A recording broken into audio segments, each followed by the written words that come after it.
Welcome to We Are Women, Unapologetically, the podcast that talks about the good, bad, ugly, and awesome. Careers, life transitions, confidence, and everything in between. Because shift happens, but you don't have to do it alone.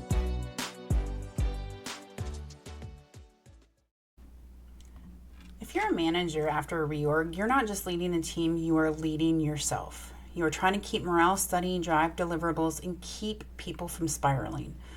But on top of all of that, you are still trying to process your own reaction to the whole thing. Because you can understand something as a business decision and still dislike the way that it's being handled. You can be professional and still feel frustrated. You can act calm on the outside and still be exhausted on the inside.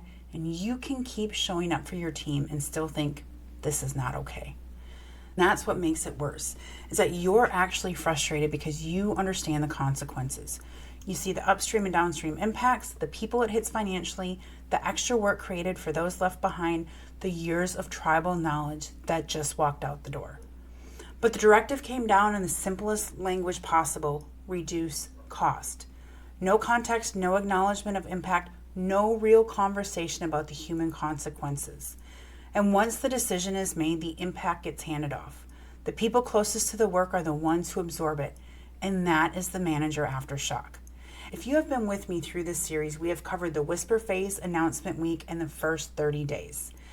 Today is the capstone. Today is about you, the manager, the person in the middle being asked to keep it all moving while privately thinking, are we serious right now? If you don't address what this does to you, it will drain you. You'll either overfunction and take everything on yourself, getting short and irritable with the ones you love, or you will quietly disengage. None of those is a leader you want to be. So today I'm going to give you a way to lead with humanity without becoming the emotional landfill for the entire organization. Welcome to We Are Women Unapologetically. My name is Jessica Cumming. Let me tell you what managers are actually exhausted from in this phase, because it's not just the work, it is the weight. It is carrying questions you can't fully answer, managing feelings you didn't cause, protecting people while your own nervous system is screaming, and trying to do the right thing inside a system that is not designed for the human experience. You are expected to keep your organization productive while the organization is still stabilizing. You are expected to hold people's humility while being told it's just business. And here's the data to back up what you already feel. A 2023 survey conducted by Capterra found that 71% of middle managers in the U.S. report being burned out. More than executives, more than individual contributors, more than anyone else in the building. You are statistically the most exhausted person in your organization, and most people don't even know it. So when you say that you feel it mentally, emotionally, and physically, yes, because this phase puts managers in constant translation mode. And I want you to know that your frustration doesn't mean that you are not cut out for leadership, but rather that you understand the impact. Now the question is, what do you do with it? Because without a way to process and lead through, you're going to end up in one of two places. You become the hero, over-absorbing, over-explaining, over-fixing, or you become the ghost. You detach, you go quiet, you do the minimum emotionally and call it professionalism. Instead, today we're going to build a third option, the leader who stays human and stays effective. Let's start off with the facts. At the very senior level, decisions often get reduced to numbers: cost, headcount, timing, efficiency. I'm not saying these leaders don't care. I am saying that the decision gets made before the humanity catches up. And the people closest to the work feel it first. Work shifts to lower cost areas, experienced people get let go, and then the organization spend months rebuilding knowledge that's already existed.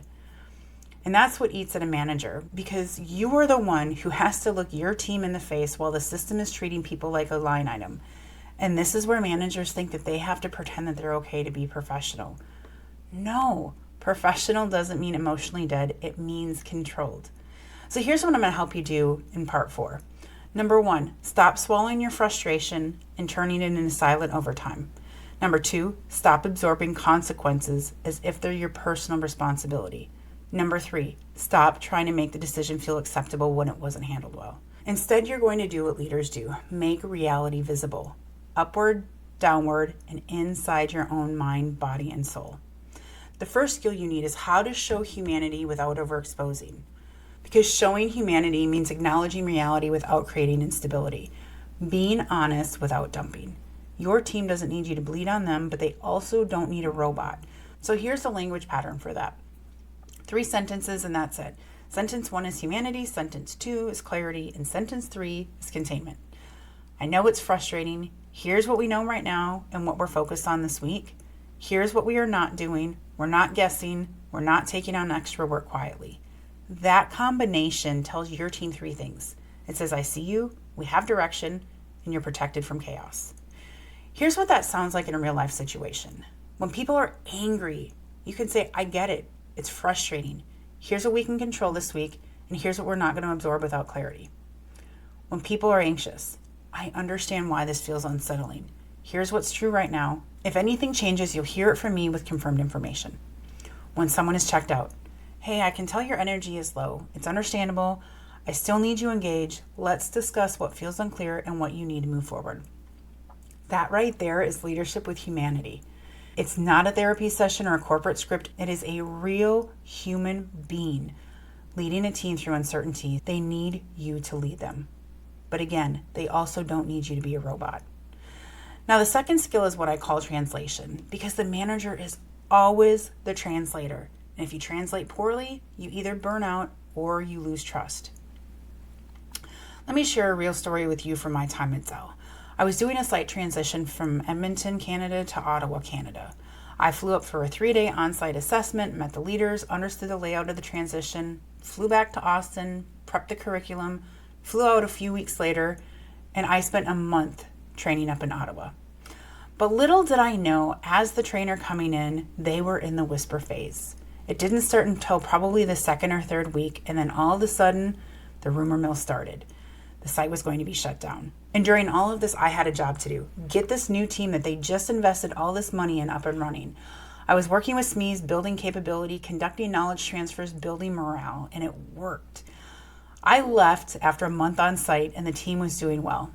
We had a successful launch, and then about a month later, they announced the site was closing.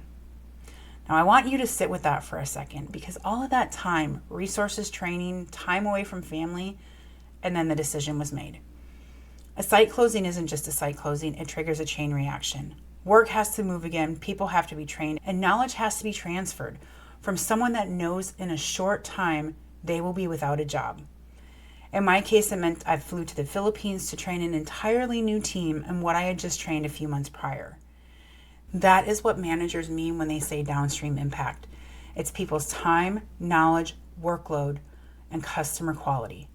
When leaders make a decision in a silo, what they're really doing is pushing the cost of decision onto the teams. And that, again, is the manager aftershock. You are the one holding the bag. So what do? You translate reality in a way that protects your people, and that is the next tool. Managers need a way to speak truth without getting labeled as difficult. So here's a clean approach so you don't complain, you translate. Translation has 3 parts: impact, risk, and ask. Upward to senior leadership. I want to flag the downstream impact. This decision adds workload in these 3 areas. The risk is quality, time, and burnout. What I need is either a resource plan or a timeline adjustment or scope trade-off so delivery is realistic. Sideways. When stakeholders pull on your team like nothing has changed. I hear the request. Here's how the work comes to our team now. If it needs to be urgent, we'll agree on what moves because I need to protect deliveries. Downward to your team. I'm going to be honest about what's changing. I'm also going to be clear about what we can control. We will not create invisible overtime to make unclear decisions look clean. Now, the final piece is internal, because you can have great language and still be physically depleted. So let's talk about the manager reset. Because we all know, even though they may try not to show it, at all levels, managers absorb anxiety, confusion, pressure, and disappointment. Research shows that burned out managers don't just suffer alone, their stress transfers. Teams led by burned out managers are significantly more likely to burn out themselves. This is why protecting your energy is not selfish. It is literally protecting your team. When you feel that frustration rise, ask yourself 3 questions. What part of this is mine to own? What part of this is mine to influence? And what part of this is not mine and I need to let go of? When managers don't separate those three, exhaustion will take over and you stop leading and you start going into survival mode. And for those of you who are women leading through this, the data matters here too. Studies show that 43% of women in leadership report burnout compared to 31% of men. We are carrying more and too often doing it in silence. Now, if you've listened to this whole mini-series, you know that it's about so much more than the org charts. It's about leadership in uncertainty, the whisper phase, announcement week, the first 30 days, and all of it points to right here. When the environment is unstable, your team looks for stability in you. Part 4 is the reassurance managers need. You are a human being leading humans. And if you pretend that you are unaffected, you will either harden or break. The goal is not to be unaffected. The goal is to be steady and human. Humanity without overexposure, clarity without pretending, and protection without martyrism. This is the manager aftershock done well.